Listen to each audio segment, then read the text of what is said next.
Je m'appelle Céline Sorin, voilà, je suis metteur en scène et comédienne au sein de la Fox Company, qui est une compagnie d'Annemasse, juste de l'autre côté de la frontière. On est déjà venu jouer régulièrement au Crève-Cœur pour les habitués. Vous avez pu voir Un éléphant dans le jardin qu'on avait joué en 2002, où il était déjà question d'un pianiste. Nous avons joué aussi au Crève-Cœur en 2005 dans une pièce qui s'appelait Passeport de Pierre Bourjade. Et puis nous étions revenus en 2007, voilà, il y a 10 ans, avec les 7 jours de Simon Labrosse, un spectacle de Carole Fréchette.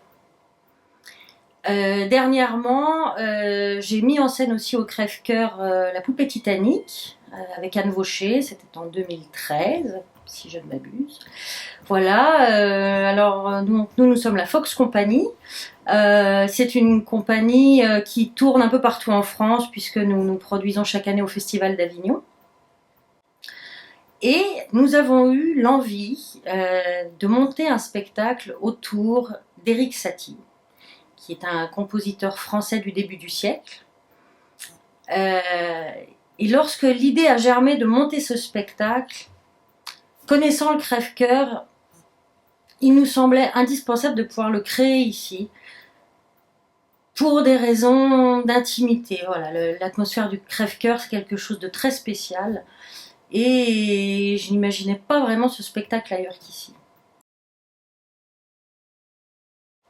Dans cette création autour d'Éric Satie, nous allons vous emmener dans sa petite chambre d'Arcueil.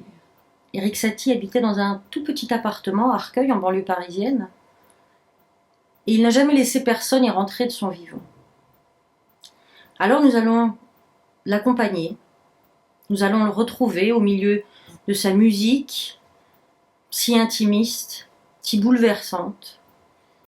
Nous allons retrouver avec lui ses amis, les artistes de l'époque, Cocteau, Braque, Picasso, Apollinaire, Man Ray, enfin voilà, énormément de personnes qui seront toutes incarnées par un seul comédien. Éric Satie, lui, sera interprété par Samir Dib, qui est un comédien, pianiste et compositeur.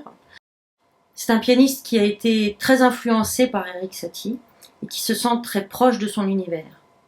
Je vous propose de nous suivre dans cette modeste chambre avec cet homme drôle, plein d'esprit, fantasque, à part. Et c'est un artiste qui a été à son époque parfois mal aimé et qui est encore à notre époque un peu mal connu. Eh bien voilà, je vous propose de venir le découvrir au Théâtre du Crève-Cœur.